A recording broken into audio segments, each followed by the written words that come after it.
Hello everyone, it's me, Flipper's Paragraph, back with another review, this time of the 1991 Wim Wenders film Until the End of the World, starring Solveig, Dommartin, and William Hurt.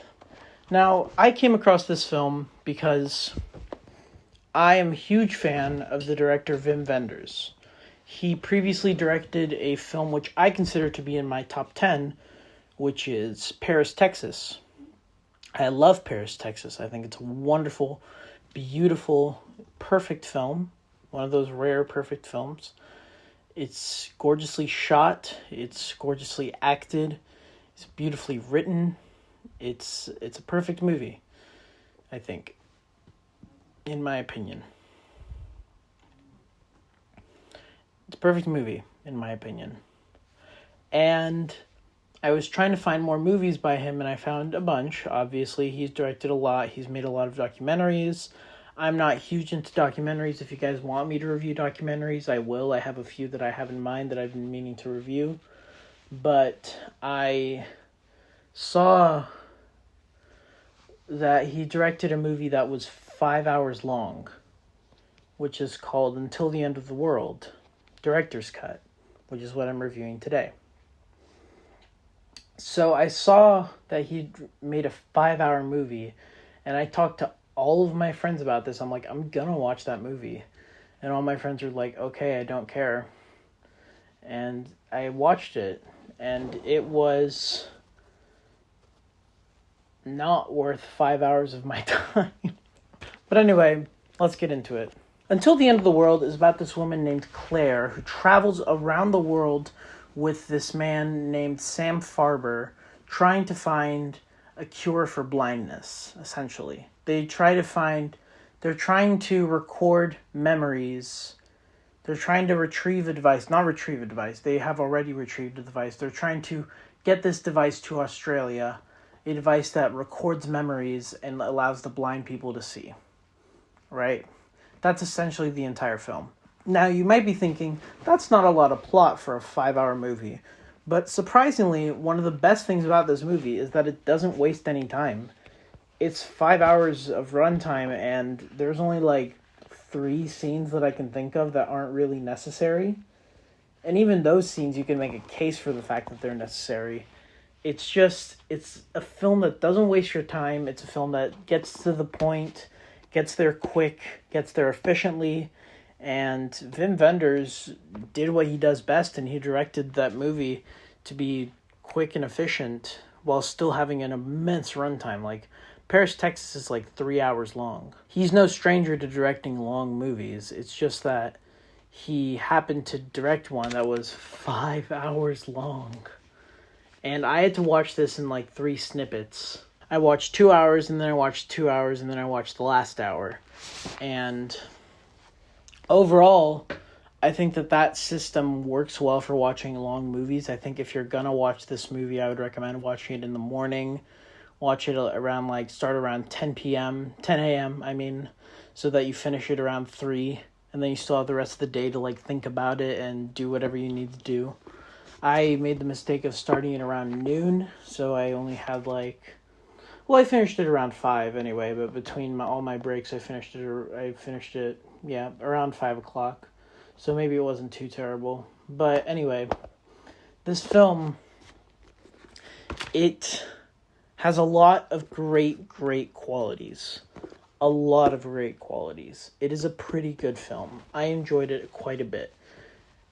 It's not worth 5 hours of my time, though. It's not great or anything, so I wish I was hoping that it was going to be another Paris, Texas, and that it would be another perfect movie, but unfortunately, that's not the case. So, with this movie, let's get into it. It has beautiful cinematography. Gorgeous shots, gorgeous vistas.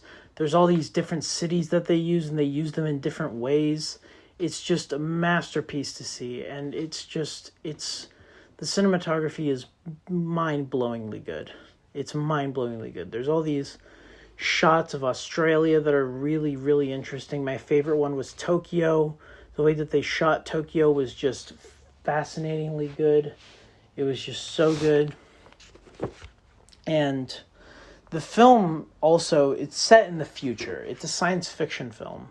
I should mention that because they predict a lot of things, actually. Like, they predicted GPS, they predicted voice call. Like, the portrayal of the future is not that far off. It's not that terribly, grossly exaggerated. It's just fine. It's not a great interpretation of the future, but it certainly works, and it's certainly predicted a lot of things. So it can't be all bad, right? There's an element of this film that's honestly hypnotic. It's entrancing, it's enticing, it's hooky.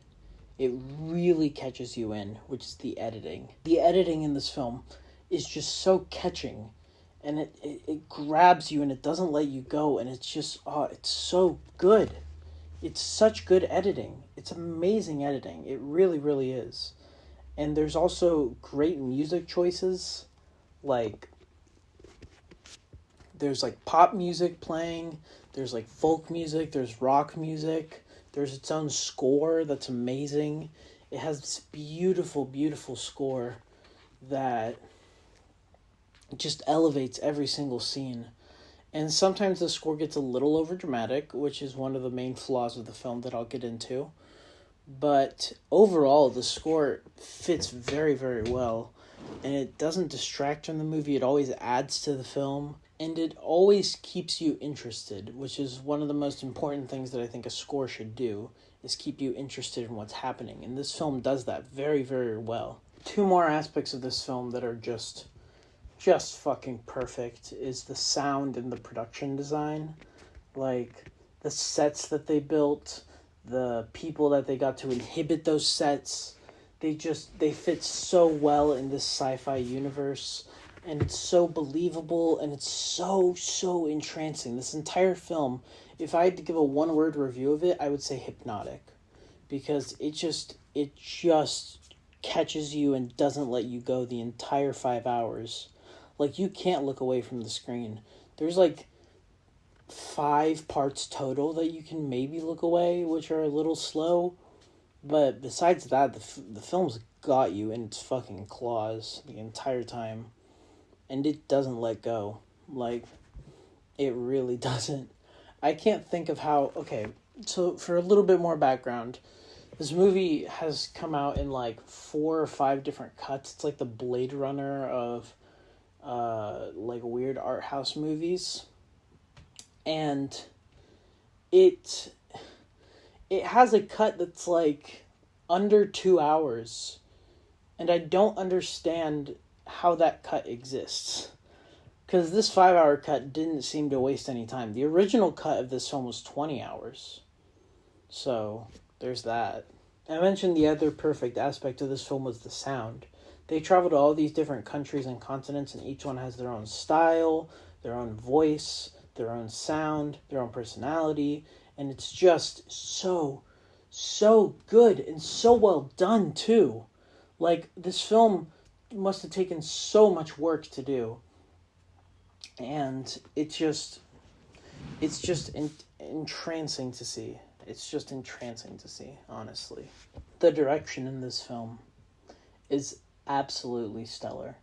It's absolutely stellar. Wim Wenders had a true vision. He had a real idea, and he just fucking went for it. It's just, watching this film, between the sound, the editing, the performances, and the direction, and the cinematography too, between those 5 aspects, the film is just absolutely bewitching. Like, it's alluring, you cannot look away, it holds you and it doesn't let go, which I know I've used that expression a lot, but how else do I describe it besides that? That's how it feels watching this film. It feels like somebody has caught you in their trap and that you can't look away. In a good way, too. I know that doesn't sound like a good thing, but that's a good thing, because you don't want to look away from this movie. This movie is fantastic. There's also some beautiful blocking in the film. Blocking, if you don't know, is how people move within a scene. Like how a character's... if you told an actor, go to that table and then come back. That's their blocking. That's their movement. So this film has some blocking where people are staged in a way where it looks like where they stand there for a while. They'll stand like here's the stage. There's one person here, one person here, one person here. And they'll stand there for like a second just to appreciate the great blocking, and then the scene will start. And it's really enticing to see. It's really beautiful. And it's really interesting. It's an interesting choice because I can think of like 3 or 4 scenes where this happens, where people are just kind of standing around before the scene starts, or the scene starts with them just standing around and then they move. It gives you a minute to appreciate Wim Wenders' directing, the way that he just places these people and the way that he arranges them is just wonderful. It's wonderful to see. Now we get into the criticisms. This film has a lot of plot holes. One big one is, so Claire in the beginning of the movie, she's in a car accident. And then on her way driving back to Paris, she meets up with Sam Farber, who's going under the alias of Trevor McPhee, and together they drive to Paris. Afterwards, she becomes enticed with him and tries to locate him, and she immediately assumes that he's in Berlin for no real reason, and she's correct. So, I don't know if I missed him saying that he was going to Berlin or something like that, but there's no way she would have just found his exact address and just happened to be there at the same time. All that stuff, it just doesn't make any sense. There's another part where it's like she goes home and she takes off a wig. So it turns out that she's been wearing a wig, and she's like been wearing this wig for like 20 minutes and she didn't take it off while she was alone in the car. You know? Like, there's no reason for that. But it's not excusable or anything, but it is minor compared to big things like, how is the story? How are the characters? How is the dialogue? All of which are okay. It's not fantastic or anything. I'm not a huge sci-fi guy. I like my sci-fi. I like Alien. I like Solaris. I like 2001. But I like my 70s sci-fi. I don't like 90s sci-fi as much because it gets kind of stupid. But either way, the sci-fi in this is probably the weakest aspect. I like the movie better when it's a drama. Because when it's a drama, it works really well. When it's like a road movie and they're just traversing cross-continentally, it's really, really fascinating to watch them. It's really interesting. But when it just turns into this sci-fi epic about giving people the ability to read their dreams and stuff, it's just, it gets a little tiresome. It gets a little boring. Not boring. It gets a little slow. And it's just, it's not the best that it could be. It could be a lot better, you know. The character of Claire, while likable and empathetic, is not that well acted, and I blame that more on a French actress doing English lines, because her English is pretty good, but it's not great, so like sometimes her delivery sounds a little off, which is partially because of her accent, partially just because she's not American, or not British, or not Australian. She's not from somewhere that speaks English, so sometimes it's a little weird, but most of the time it's okay. So I'm not going to delve too much into that because most of the time it's fine. I can think of like maybe 10 times throughout the entire 5-hour movie where she sounded a little weird, but it's really no big deal. The script must have been like this thick. So between all those lines of dialogue, if like 10 of them sound a little weird, through no fault of her own, by the way, then I'm perfectly fine with that. One thing I will blame her for, however, is that she gets way too overdramatic by the end of the film. By the end of the film, the 3 main characters, who is Sam Farber, Claire, and Henry Farber, Sam's dad, who's played by Max von Sydow. Our second movie with Max von Sydow, by the way. Love Max von Sydow. The 3 of them become obsessed with viewing their dreams through the little machine that they built. And there's a scene where Claire gets her device taken away, and she starts like screaming and yelling and just being crazy, and it's like, it's way too much. Like, tone it down 3 pegs, 3 notches, because it's way too overdramatic. There's a lot of points in the movie that are like that. A lot of the romance scenes don't really work because they're way too overdramatic. The ending is way too overdramatic. The narration is way too overdramatic. A lot of the movie is way too overdramatic, which is a shame because the drama is what I like about the film, not the sci-fi. You have to pick one or the other. Either you get the drama with the over-dramatization, or you get the sci-fi, which isn't as interesting. Another big thing about Claire's character is that while she has an external goal for sure, she doesn't really have that much of an internal goal. She doesn't have something that she craves within her heart. The narration tells us that she wants to be a better person, but that's way too vague. Like, we need something specific for her to want for herself.